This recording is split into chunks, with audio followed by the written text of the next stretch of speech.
যখন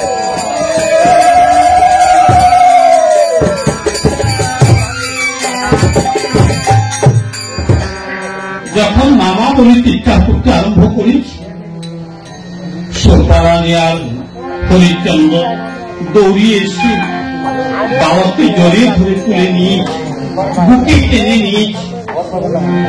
এবার বাবা দেখে দেখে বলছি, ওগো ও তোমাদের মৃত পুত্র ফিরে পেয়েছ তো? এই আমি চলে যাচ্ছি রে। বালকের হাত চেপে ধরে বলছে, এই বালক সত্যি করে বলো, কে তুমি? গাওয়াল ভেদ ধারণ করি আমার মৃত পুত্রের জীবন দান করে গেলে বালক। বালক বলছে, মা শ্রদ্ধা,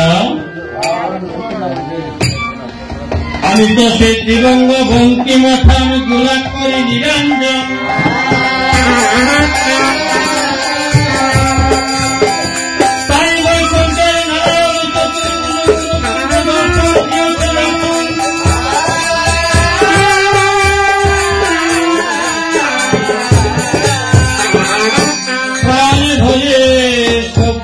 হরিচন্দ্র রবিদাস করিতেছে দর্শন।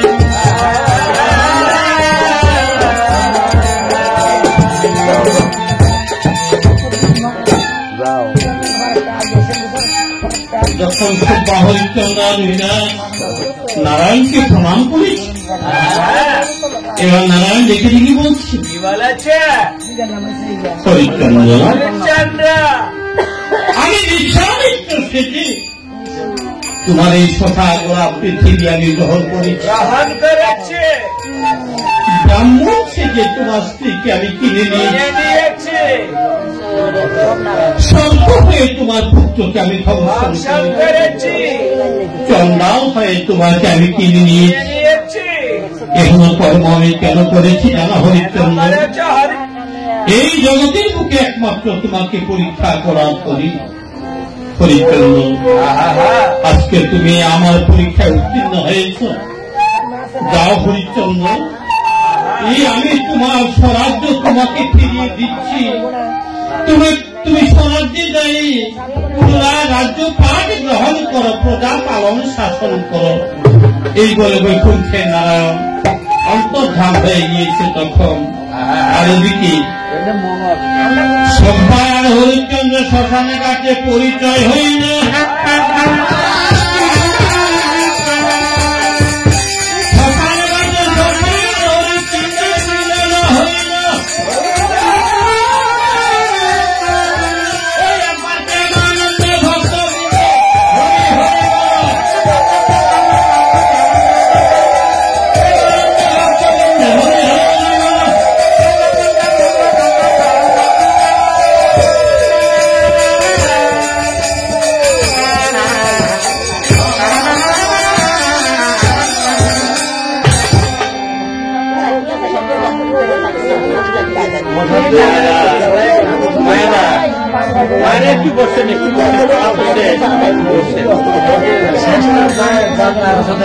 রঘুনাথের প্রসাদ ছাড়া কেউ যাবে আমরা তো চাই না, বর্ণনা করে রাখছি, আমরা তো এখনো বর্ণনা ছাড়ি না।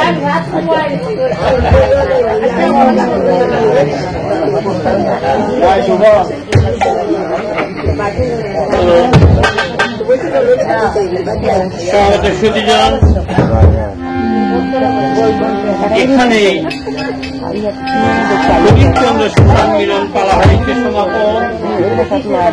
তার পুরুভাগে আপনাদের শ্রীচরণের নিবেদন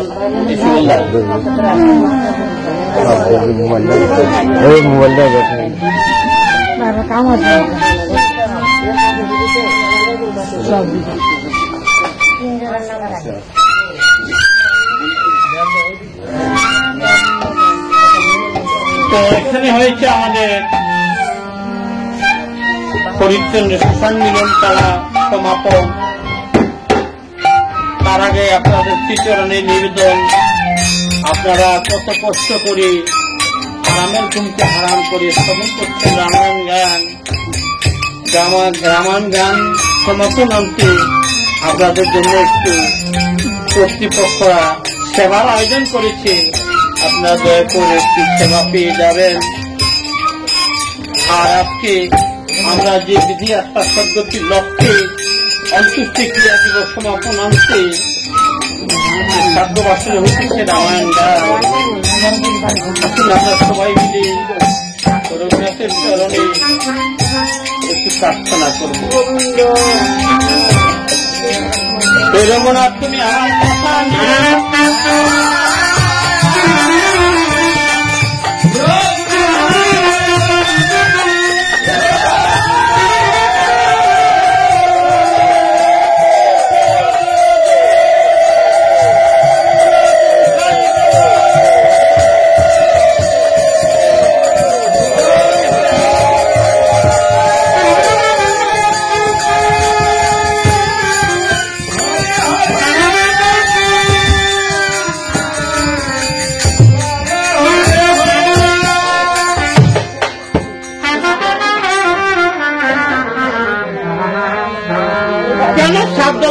দেওয়া হয় রামায়ণ গান,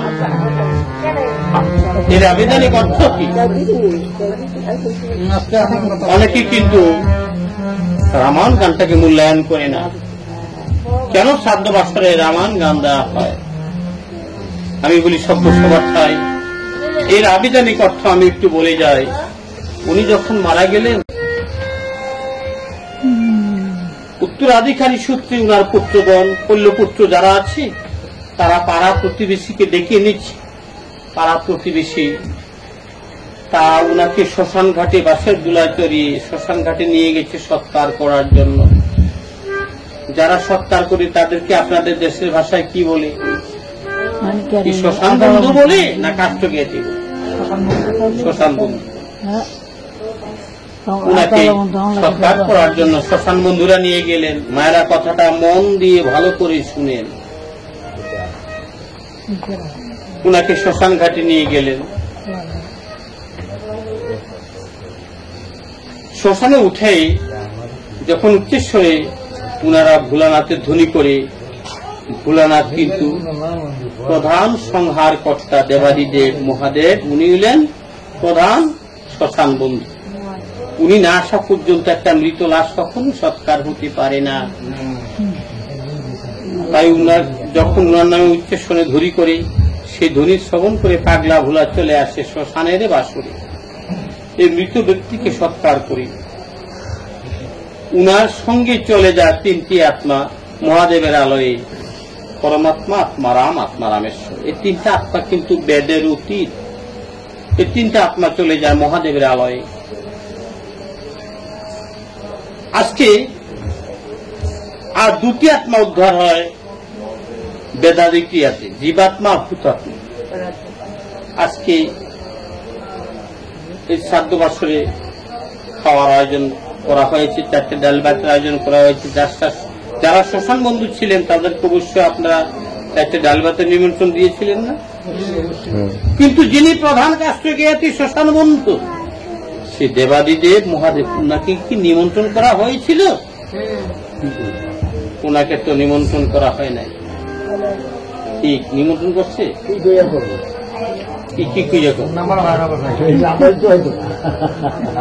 নাম্বারের অভাব,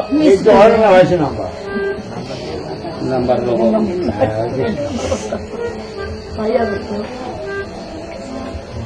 তো যারা পাড়া প্রতিবেশী ওনাকে সৎকার করেছে তাদেরকে 4টা ডাল ভাতে নিমন্ত্রণ দিয়েছে। তারা এসে 4টা ডাল ভাত খেয়েছে।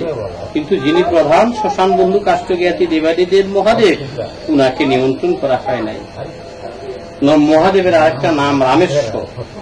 যিনি রামের ঈশ্বর তাকে বলা হয় রামেশ্বর। উনি রাম নাম ছাড়া কিছু আহার করেন না। তাই শ্মশান এই শ্রাদ্ধ বাসরে যখন রামায়ণ গানের আয়োজন করে, সমবেত কণ্ঠে উচ্চেশ্বরে যখন প্রাণ খোলা অন্তরে রাম নামের ধ্বনি করে, সেই ধ্বনি শ্রবণ করে পাগলা ভোলা হরগৌরীকে সঙ্গে করি, এই তিনটি আত্মা সঙ্গে করে চলে আসে রাম নামের বাসর। রাম নাম শ্রবণ করে, রাম নামের মাধ্যমে দিয়ে তিনটি আত্মাকে ভোলানাথ উদ্ধার করে দিয়ে যান। এই কারণে শ্রাদ্ধ বাসরে দেওয়া হয় রামায়ণ গান।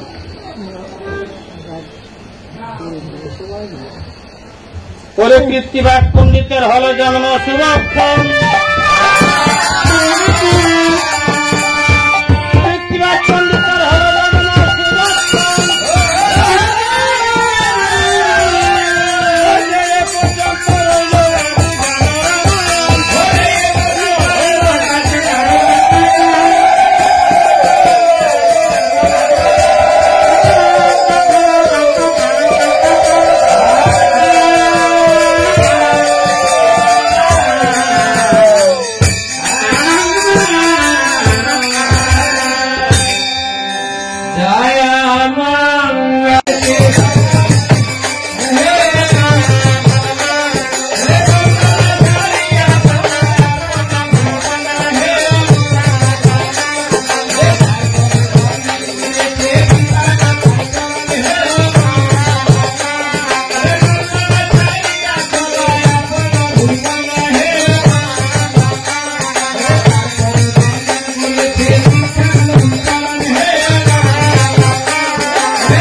বৌদিকে আছে